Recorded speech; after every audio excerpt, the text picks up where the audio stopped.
ओम गुरुभ्यो नमः। आज गुरु पौर्णमी है और आज का दिन मैं गुरुओं के बारे में बात करना चाहूंगी। गुरु एक शक्ति है।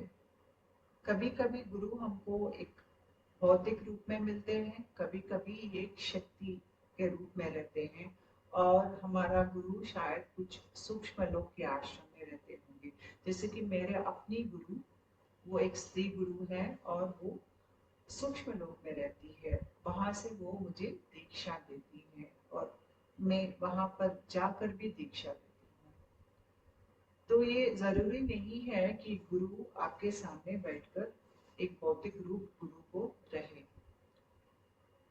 गुरु एक हो सकता है या अनेक हो सकते हैं। जब तक आपका खुद का गुरु ना मिले तब तक आपकी जिंदगी में बहुत सारे गुरु आ सकते हैं, आपको बहुत कुछ सिखा सकते हैं।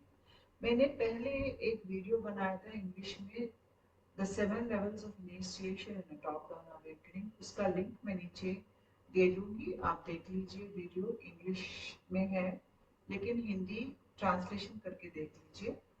तो उसमें मैंने बताया कि हमको 7 स्थाई पर कैसे दीक्षा मिलते हैं जब हम आध्यात्मिक रूप से हम बदल रहे हैं। तो बहुत लोगों ने शायद ये अनुभव किया होगा कि जब वो ध्यान में बैठते हैं या शायद नींद की स्थिति में है तो उनको एक दो आंखें उनको दिखते होंगे और वो आंखें के इर्द गिर्द बहुत खूबसूरत डिजाइन भी दिखते होंगे।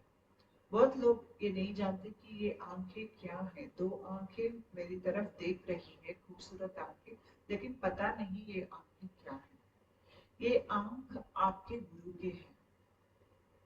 जब आप दूसरी स्थाई के दीक्षा पे हो तो आपको उस स्थाई पर गुरु के आंख दिखने लगेंगे, खूबसूरत से आंख। आंख के आजू बाजू डिजाइन रहेगा, वैसा आपको दिखेगा। उसके बाद जब आप आगे बढ़ेंगे तो आपको ये आंख और ज्यादा दिखने लगेंगे, गौर से देख पाएंगे उसे और आप पहचान लेंगे कि ये पुरुष का आंख है या स्त्री का आंख है। अगर ये पुरुष का आंख है तो आपका गुरु एक पुरुष है, अगर ये स्त्री का आंख है तो आपका गुरु एक स्त्री है। ये आंखें बाद में जब आप 6th 7th 11th दीक्षा पर पहुंचेंगे तो आपको पूरा गुरु का रूप दिखने लगेगा और उसके बाद आपको पूरा गुरु का रूप हमेशा आपके तीसरे आंख में आपको दिखेगा। जब मैं गुरु कहती हूँ तो आपको बहुत सारे गुरु दिखते होंगे भारत दुनिया में। गुरु का आध्यात्मिक स्थाई हर एक का एक जैसा नहीं रहता है।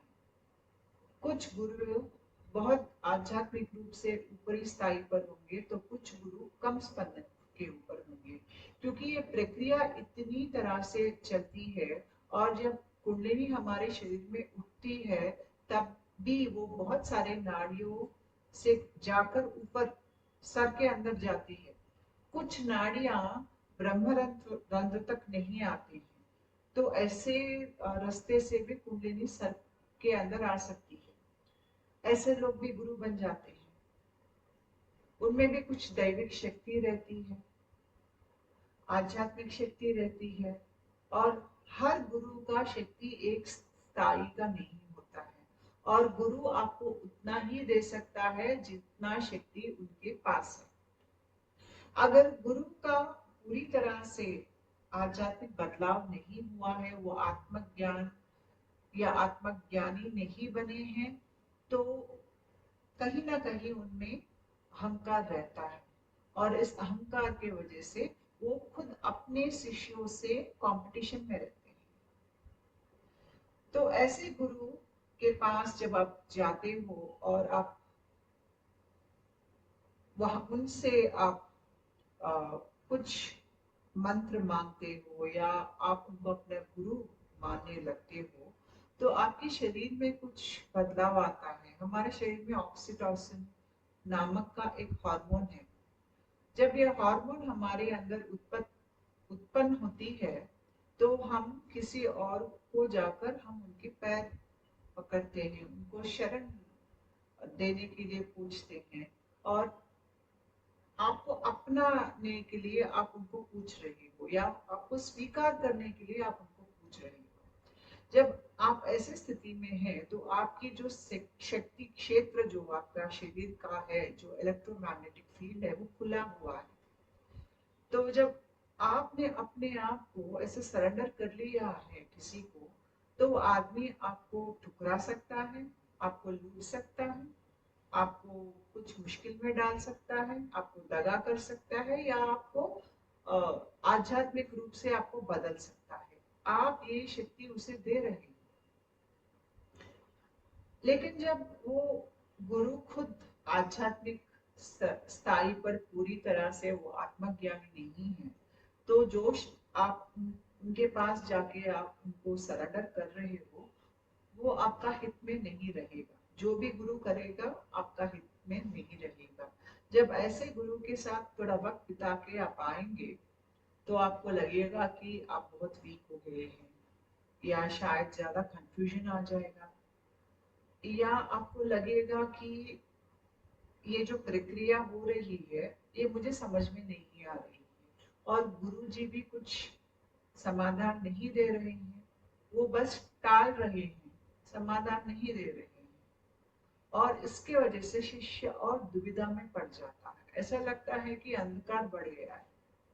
आपको आध्यात्मिक प्रक्रिया रोशनी की ओर ले जाना चाहिए, उस तरफ नहीं जा रहा है। आप ज्यादा दुख में जा रहे हो, या आपको ज्यादा अंधकार दिख रहा है। तब आपको जान लेना चाहिए कि आपके गुरु जो है, जिसको आपने गुरु स्वीकार किया है, जिसके साथ आपने अंदर से एक संबंध बनाया है, क्योंकि ऑक्सीटोसिन आपके अंदर रिलीज हुआ है, और ऑक्सीटोसिन आपको किसी और के साथ एक संबंध जोड़ देता है, और जो जिस इंसान से या जिस शक्ति से वो आपको वो बंधन गांठ बांध रहा है ऑक्सीटोसिन, अगर उस इंसान का सोचने का तरीका आपके हित में नहीं है तो उसकी वजह से आपको ट्रॉमा बॉन्डिंग हो जाएगा। तो ऐसे बहुत गुरु हैं जो शिष्य को लूटते हैं, दुविधा में डाल देते हैं, मुश्किल में डाल देते हैं, गलत रास्ते पकड़ा देते हैं। तो ऐसे गुरुओं से हमको दूर रहना चाहिए। तो क्या गुरु जरूरी है आध्यात्मिक प्रक्रिया में? तो समाधान है हाँ। गुरु के बिना आप जन्म और मरण चक्र से बाहर नहीं निकल सकते। गुरु के फीट जो है या पादुका जो है वो सबसे पवित्र है, और गुरु के चरण के पास ही शिष्य का सुख है, शिष्य का ज्ञान है, मोक्ष, उन्नति गुरु के फीट के पास ही है। और जब शिष्य गुरु के पैर जोर से पकड़ के रखता है, छोड़ता नहीं है, गुरु जहां जहां भी जाते हैं वही मार्ग में शिष्य चलता है, तो आगे जाके अपने गुरु जैसा ही वो बनता है। गुरु एक जंगल में, ये जंगल कौन से जंगल है? आध्यात्मिक जंगल है, जहां पर हम अगर हम भटक जाए तो हमको बाहर कैसे आए हमको रास्ता मालूम नहीं पड़ेगा। ऐसे जंगल में आपके हाथ पकड़कर आपको दूसरी ओर ले जाने वाली शक्ति गुरु की शक्ति है। आप में जो ये अहंकार जैसा आपको ये जन्म और मरण चक्र में फंसा के रखने वाली जो अहंकार की आकार जो आप में है, वो अहंकार को आपसे निकाल कर, तोड़ कर, उसको बाहर निकाल कर आपको एक विश्वात्मा में बदलाने की शक्ति एक गुरु में है। तो जब आपको सही गुरु मिलता है, ज्ञानी गुरु मिलता है, आप देखेंगे कि वो ओपन हार्टेड है, यानी कि वो अहंकार में फंसे नहीं है, वो आत्मज्ञानी है। उनमें दया, प्रेम भाव, करुणा, क्षमा, ये बहुत ज्यादा दिखेगा। और ऐसे गुरु हमको मंत्र दीक्षा भी ना दे, फिर भी उनके सांगत्य में रहकर आप हम बहुत उनसे पा लेते हैं, क्योंकि ऐसे गुरु जो है, क्योंकि उनके अंदर अहंकार कम हो गया है, बस इतना ही बचा है कि वो रोज दिन के काम करे, ऐसे ही इतना ही अहंकार उनमें बचा है। तो ऐसे गुरु जो है,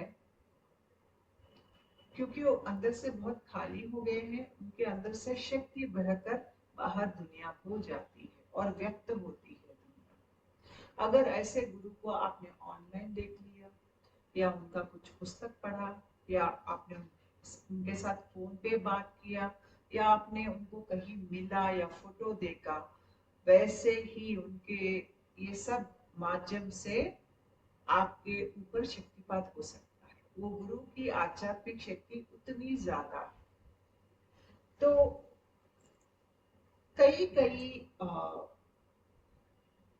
ट्रेडिशंस या लीनिएजेस, गुरु लीनिएज रहता है, वहां पर वो कुछ भगवान की उपासना करते हैं। हर लीनिएज का अलग अलग भगवान है।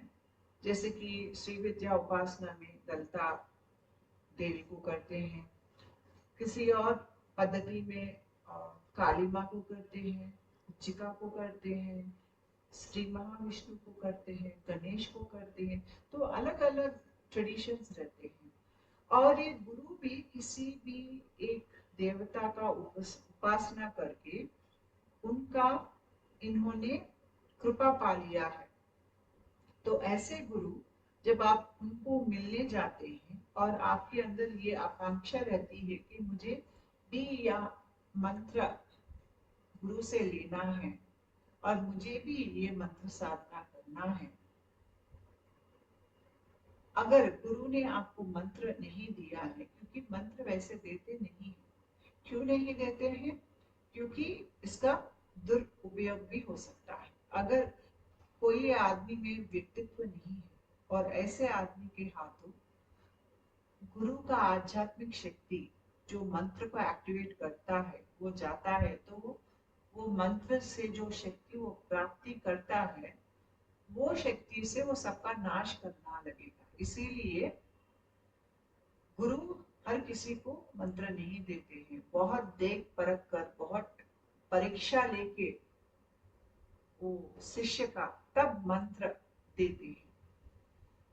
लेकिन अगर आपके उद्देश्य सही है, आप में एक व्यक्तित्व है, आप आध्यात्मिक मार्ग में आगे बढ़ना चाहते हैं, तो जब आप ऐसे एक महान गुरु या योगी के समक्ष में आते हैं, जब हमने हमारे मनस के अंदर ये आकांक्षा व्यक्त किया है कि मुझे ये मंत्र चाहिए, मुझे साधना करना है, तो वो गुरु के दिए बगैर ही आपको वो शक्ति उनके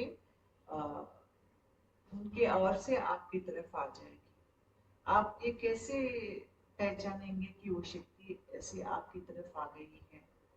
वो देवता का वाहन जो है पहले आपको दिखने लगेगा। अगर आप किसी ऐसे योगी के पास या ऐसे गुरु के पास गए हैं जो भैरव साधना करते हैं, आपने उनसे मंत्र नहीं मांगा है, लेकिन आपकी अभिलाषा है कि गुरु आपको मंत्र दे, लेकिन आपने पूछा नहीं है क्योंकि गुरु वैसे देते नहीं है।